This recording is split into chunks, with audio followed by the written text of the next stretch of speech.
Student loan repayment is back on and in a full effect. And a lot of families have had a few months to kind of adjust, and they're probably feeling the pinch since it came right before the holidays. If you have a federal student loan, at least, there are going to be a few bits of good news that we wanted to share with you to help maybe soften the blow as you get on the path to payoff. Now, I've brought RandeeK in today. She's one of our interns in Conway, and I have had the pleasure of getting to know her and train her a little bit in the office. So I kind of roped her into coming on the show today because I know you are in the midst of student loan chaos, right? Yes, absolutely. So talk to me about what got you started, because originally, not everybody walks into college going, I'm going to get a bunch of loans.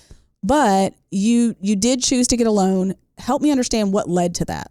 Like we were talking about before, essentially life happened. What started out to be a goal of graduating college debt free turned into a big just hiccup in life. And I kind of was thrown into I need to either accept it or I can't continue with classes. And that was kind of what got me to having them now. So it was either start using loans or not finish the degree that you started. Pretty much. Which I think is a lot of people. I think even those, even in my situation, I had a full scholarship, which scholarships have changed. It used to be whatever you got your freshman year, that's all you got all 4 years. So as tuition increased, you just had to make up the difference. And for me, that did end up in a little bit of student loans at the end. Thankfully for me, college was a little cheaper. So my student loans were smaller. It took me a whopping year and a half to pay it off. But that's not been the case for a lot of people. I mean, what's the kind of average your friends are looking at? Thankfully, it's nowhere near, or they have more than me, but it's about $20,000 per student. And that's about average with what I did the research with this. But for those that have just started with the student loan repayment again, and you've been off of it for a couple of years and you're feeling that pinch, we wanted to share with you some things that we found that might help you. And the first one is there's a grace period, which all of us could use a little grace, I feel like. Yeah. So from October 1st, 2023, when it first started, to September 30th of 2024, they're not going to count late payments against you. They're not counted as delinquent on your credit score. So I can imagine that would be helpful. Wonderful. But then there's a little bit of a caution with that because interest is still accruing. So even if you're not paying the payments on time and they're giving you that grace, they're not going to walk away from money. So you're still going to have to pay the interest. So just like with credit cards, we've talked about debt and different things. Yeah. You want to make sure you're not just letting that interest build. So that's one thing. The next one is the income-driven options. We've actually talked some about the repay plan, which is the one that most people are familiar with. And we talked about the biggest issue with that. Do you remember what we talked about? Is that the loan never actually gets paid off. It's just like you're making the minimum payment, but the interest still is accruing on it. So exactly. So the problem with those repay plans is that the amount of interest that you're paying each month with your minimum payment is so low that the loan balance can actually increase over time. One of the things we've done for clients in the past is creating these debt plans. And you have to put in there like what their interest rate is, what their loan amount is, what they're paying per month. And then it calculates different variables to help them with a payment plan. Well, with those, I would always have to lie about what their minimum payment was because it would keep going, nope, loan won't ever get paid off. Nope, loan won't ever get paid. I usually had to add $100, $200 just to get the loan to pay off in 30 years or less. Oh, wow. So could you imagine you get your bill, you pay your bill, and the next month, your bill is higher. Yeah, that'd be really disheartening, honestly. it did just that. People lost motivation. And so they just stopped making their payments. Well, the new income-driven option is called the SAVE plan. And with this one, it's still based on income level, but it also includes family size. So that helps with some of it. It's replacing this repay plan this next summer, but it's anticipated to lower your payments by half. So if you were paying $1,000 a month for your student loans, you could be paying as little as $500. I feel like that would make a difference in your budget, don't you think? Just a little bit. Okay. Here's the best part, though, is how the interest is created. So we talked about with the repay plan, what happened to the interest? It just kept growing. It's added to the loan, right? So next month you owe more interest and more and more. So if your monthly payment wasn't enough to cover it, it would just actually grow the loan. With the new plan, the monthly payment, if it isn't enough to cover your total interest for that month, then that month's interest, the part that you couldn't pay off with that payment, just gets written off. So you're still making progress. Even if it's slow, you're still making progress. And I'm hoping that that will kind of reinvigorate people's motivation. Yeah, makes it easier to like actually set a goal of like, I want to pay this off by this, instead of constantly seeing a plan that's still increasing every payment. Yes. And if you want to apply for that, the applications are actually already open. Now, there's one caveat to that. You cannot apply for a new payment plan if you're already in delinquency. So that gets us to our second piece of exciting news. So imagine you owed me money and you were already behind, and all you had to do was ask nicely, and I would say, okay, you're caught up. Would you be excited about that? Yes. Yeah. Yes. There is a default forgiveness option that is being offered as part of this too. So if you were in default previous to the forbearance period, you could restart the clock on that. Now let's talk about what puts someone in default status. So with them, when you're put into default status, that means there have been 270 days without payment. So basically you've gone 2/3 of the year without making a single payment. So that's pretty drastic. You can, however, request that clock be restarted. And we put some of those steps here. RandeeK, could you go through what they need to do first if they want to be able to request this default status be released? There's someone they've got to call. Yeah. So the Department of Education is the first one. They know all the information in regards and they to have that. Specifically a default resolution group. Mm-hmm. So we're just going to address this. Have you ever called the Department of Education? Oh, so many times. I'm serious. Have you ever done it? Yes. Okay. How fun was that phone call? Well, thankfully they're very nice, but it's a long wait. There you go. There's a very long wait. So it's not going to be super duper easy to get a hold of the right group. Typical, I'm going to have to go through probably 5 steps. Mm-hmm. But would you say that erasing that default status would be worth it to you if you were in that situation? 100%. 100% worth it. And let's talk about why. What do you have the option? Let's talk about what that default status does. If you have a default on any sort of debt, how does it affect your credit score? So it makes it go down. A little bit louder for the people in the back. It makes it go down. Exactly. So when you are in default status, it's actually negatively affecting your credit score. Mm-hmm. So by saying, hey, I need this forgiven, mm-hmm. and you follow the steps they give you, it's going to do what to your credit score? It's going to help increase it. Exactly. So you have the ability to do that. So you're going to call the default resolution group, and you're going to request, literally just ask nicely, that mm-hmm. they take your loans out of default. You have to tell them it's for the Fresh Start program. That's what they're calling it. So if you get a hold of somebody and they don't know what that is, let me know. But the research I did on the Department of Education website indicated all you needed to do was call and request. Now, that request could include paperwork. Mm-hmm. So understand that nothing is going to be easy that is worth it. So make sure you're taking time to do this. And then you have the option, once you're out of default, to apply for other options for the payment plan. So the save plan we just discussed before, mm-hmm. by getting yourself out of default, you are now eligible for that. Mm-hmm. So I know that we've talked before about your friends. You've got some friends that have got student loans. How are they feeling about just in general getting into that payment phase? Some of them are ignoring it.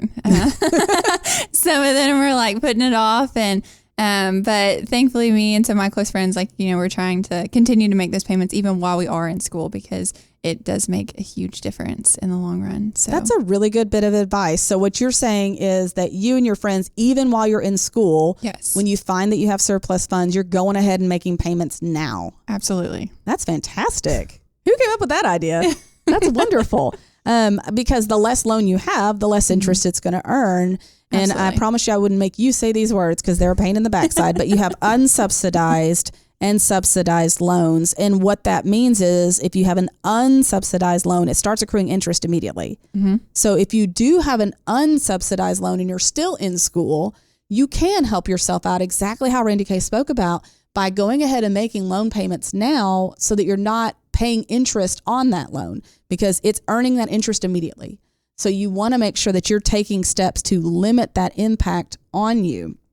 And then those subsidized loans, the interest doesn't start till later mm-hmm. when you're in payment, but you can go ahead and lower that loan so you have less later on. I think that's fantastic advice. So what are some of the other things you're hearing from your peers related to student loans when you talk about them?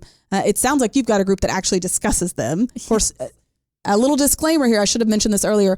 RandeeK is in finance, so she's getting a finance degree. So it's probably a little more commonly discussed, open topic among your peers. Yeah, we're all like very transparent about kind of, well, how are you paying? How are, what's going on with that? And some people do have extra jobs. I work here and then have another side job on the weekends to kind of help cover that cost. But it just kind of varies based on what they have option-wise. Mm-hmm. Do any of your friends have private loans, or all of them using the federal loans at the moment?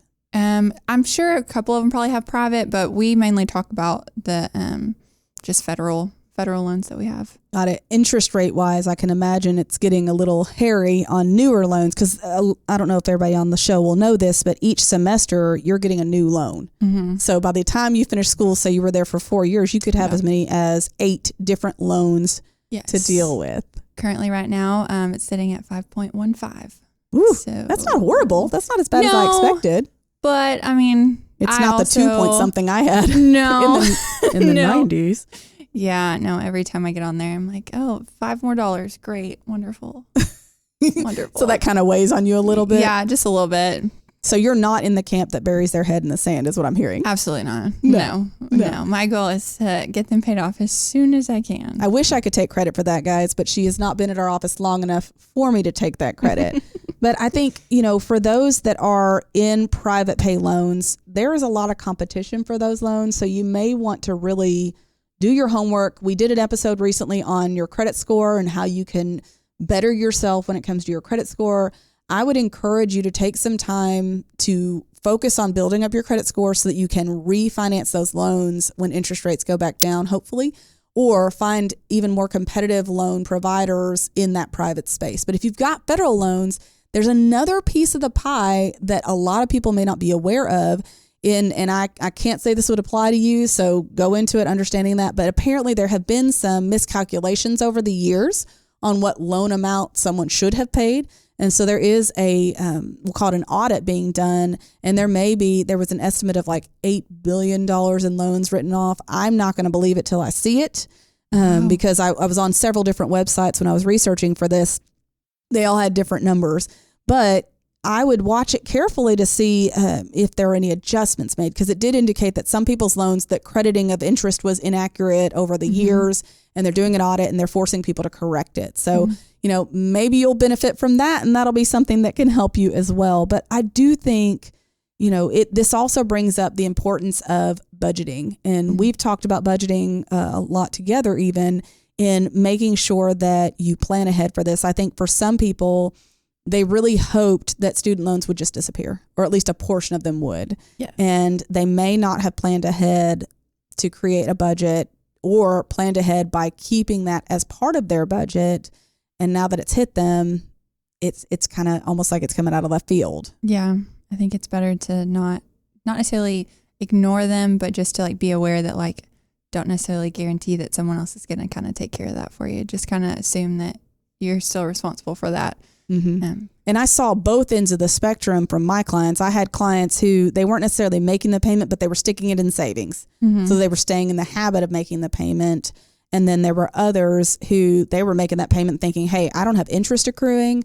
I'm going to tackle this now. That way later on I can pay it off faster. I think they were in the camp that the government's not going to come in and save the day. Yeah, so they just said, forget it. But, for many, loan payments restarting has been a burden on their budget. So hopefully we've been able to give you some potential benefits to help lighten the load for you.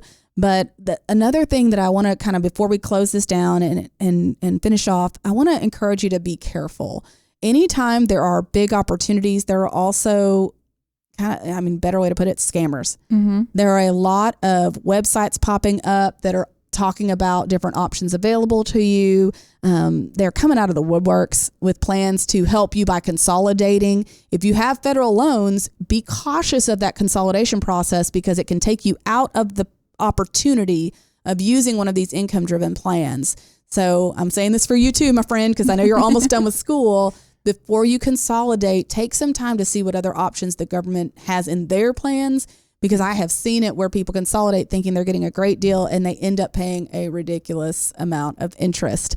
So I appreciate you so much, RandeeK, for joining me. For those that don't know, I literally grabbed her about 30 minutes before the show and just said, hey, this applies to you. Will you come sit with me and talk? So everybody tell RandeeK how great she did, through the screen here. But I do appreciate your willingness to come on and share your experiences. Do you have any last thoughts for anybody that might be listening related to student loans from your experience? Well, I think that anyone who's in my seat fixing to graduate or has already walked the stage in last May, I would say, take advantage of the opportunity of the grace period that's given and just make those payments. And if you aren't post-grad, maybe still make those payments while you're in school. So it makes a big difference. Perfect. Thank you so much. Well, thank you guys for joining us today. We hope this episode gave you a tip or two to help lighten your burden, and we look forward to seeing you next week. Thanks for listening to Talking Sense. And if you like what you hear, make sure and subscribe to the podcast to get all the newest episodes. The Gym Wealth team is available to you 24/7 at info@getreadyforthefuture.com or by calling our offices at 866-653-PLAN. That's 866-653-7526.